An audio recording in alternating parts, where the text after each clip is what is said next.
ETF index mutual funds నేర్చుకుని stock మార్కెట్లో రాణించాలనుకుంటున్నారా? వెంటనే ఈ నెంబర్కి కాల్ చేయండి.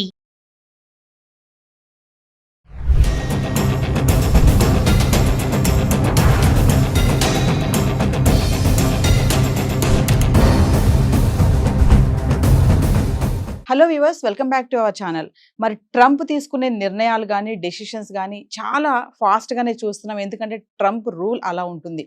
ఉన్నటువంటి ఈ 4 సంవత్సరాల్లో కూడా ఆయన ఒక మార్గం నిలిచిపోవాలనుకుంటున్నారు. మరి ఇందులో చూసుకుంటే ఒకటి, ప్రభుత్వ రంగ ఉద్యోగుల్ని కూడా తగ్గించే ప్రక్రియలో 8 నెలల జీతం ఇచ్చేస్తాము, ఇమీడియట్లీ రాజీనామా చేయండి అని చెప్పడంతో మరి ఈ రోజు ట్రంప్ ఇచ్చినటువంటి ఆ ఎఫెక్ట్ ఫలించిందని అనుకోవాలి. 40,000 మంది ఉద్యోగులు ఉన్న పలంగా రాజీనామా చేసేశారు. మరి దీనిపైన మాట్లాడడానికి మనతో పాటు ఉన్నారు center for human security studies founder and executive director Kanneganti Ramesh Babu garu. సార్తో మాట్లాడదాం. నమస్తే సార్. నమస్తే నవీన గారు. సార్, మా 6th ఫిబ్రవరి డెడ్ లైన్ పెట్టారు.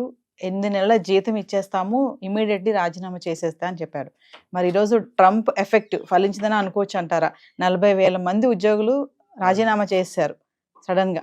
దీన్ని ఎలా చూడొచ్చు అంటారు? డొనాల్డ్ ట్రంప్ అమెరికా అధ్యక్షుడిగా 47th అమెరికన్ ప్రెసిడెంట్ గా ఆయన ప్రమాణ స్వీకారం చేసిన తర్వాత ఒక 100 ఎగ్జిక్యూటివ్ ఆర్డర్స్, ప్రెసిడెన్షియల్ ఆర్డర్స్ మీద ఆయన సైన్ పెట్టారు. అందులో ఒకటి ఏంటంటే, ఎవరైతే ప్రభుత్వంలో ఉద్యోగులు ఉన్నారో వాళ్ళు ఒక 8 నెలల్లో మీకు సంబంధించి డబ్బులు కూడా ఇస్తాము, మీరు మీ ఉద్యోగాలు వదులుకుంటే, అంటే he has identified certain jobs which are non-performing or which are becoming overburdened on the US economy.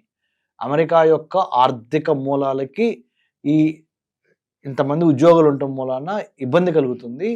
Output ఏమో తక్కువగా ఉంటుంది, ఖర్చు ఏమో ఎక్కువ అవుతుంది. ఆ ఖర్చు ఆదాయాన్ని బ్యాలెన్స్ చేయటం కోసం అమెరికా ప్రభుత్వంలో పనిచేస్తున్న కొంతమంది ఉద్యోగుల్ని, కొన్ని పోస్టుల్ని గుర్తించి వాళ్ళని మీరు తప్పుకోండి, వాలంటీర్గా స్వచ్ఛందంగా తప్పుకోండి, లేదా నేనే తొలగిస్తాను మిమ్మల్ని. స్వచ్ఛందంగా తప్పుకుంటే నేనేం చేస్తాను, ఒక 8 నెలలు శాలరీ మీకు ముందలుగానే ఇచ్చేసేస్తాను. దాంతోపాటుగా ఇంకేదైనా అవకాశాలు ఉంటే కూడా తర్వాత ఫ్యూచర్లో మేము కన్సిడర్ చేస్తాము. So try to respect what we have, what we wanted to do. Reduction of government employees in the governance framework, so that we don't need to spend much on the salaries part. ఆ విధంగా అమెరికాకి మేలు జరుగుద్ది అనేది ఒకటి. రెండోది, మరి ఎంతమంది విల్లింగ్ గా ఉంటారో ఉండరో అనుకొని చాలా ఆసక్తి ఉంది.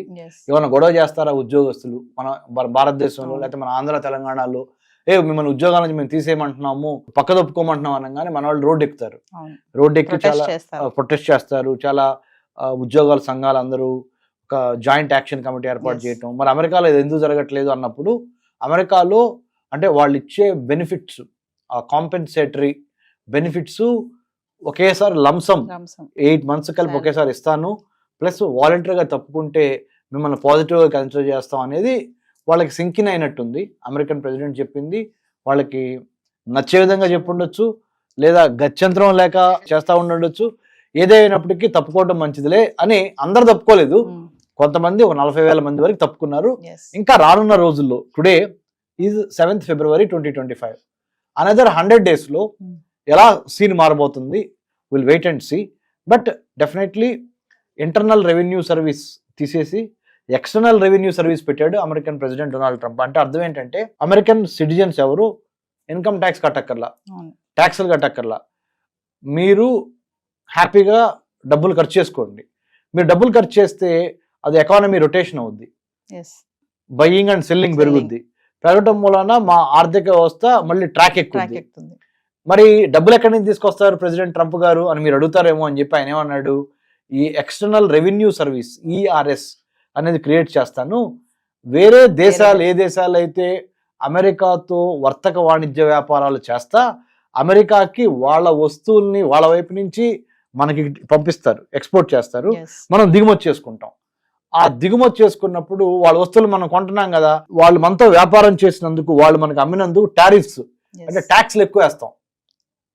ఆ ట్యాక్స్లు ఎక్కువ వేసినందుకు వాళ్ళకి చచ్చినట్టు కట్టాలి. ఆ వచ్చిన డబ్బులతో నేను మీ జీవన ప్రమాణాలు మెరుగుపరుస్తా, అమెరికా పౌరులు అయ్యి మీ దగ్గర నుంచి ట్యాక్స్ తీసుకోను. ఇప్పుడు వరకు ఏమైంది అంటే, ఈయన ఉద్దేశం ఇప్పుడు వరకు అమెరికా ట్యాక్స్ పేయర్స్ మనీతో వేరే దేశాలకు వెల్ఫేర్ చేశాము, ఇప్పుడు వేరే దేశాల మనీతో మనము మన వాళ్ళు బాగుపడాలి. ఇప్పుడు వరకు జో బైడెన్ కానీ, అంత మొదలున్న బరాక్ ఒబామా కానీ, అంతకు ముందులో ఉన్న బిల్ క్లింటన్ కానీ, అంత ముందులో ఉన్న మిగతా ఏ ప్రెసిడెంట్ అయినా జిమ్మీ కార్టర్ కానీ, అంటే ఇదంతా డెమోక్రటిక్ ప్రెసిడెంట్ నేను చెప్పింది. రిపబ్లికన్ ప్రెసిడెంట్స్ ఎవరు? Senior, Bush junior, Donald Trump. So వీళ్ళందరూ రిపబ్లికన్ పార్టీ ప్రెసిడెంట్స్. సో వాళ్ళు ఇప్పుడు ప్రెసిడెంట్ గా ఉన్నారు కదా. Donald Trump is republican. Republican గుర్తేంటి? ఎలిఫెంట్. అంటే big business houses, orthodox, conservative, Anglo Saxon, Christian, Jewish of high level. These are all అమెరికాలో ఉన్న republican party base, social base ఇది. డెమోక్రాట్స్ అంటే ఎవరు? డాంకీ గుర్తు. వాళ్ళ పార్టీ గుర్తు డాంకీ, గాడిద.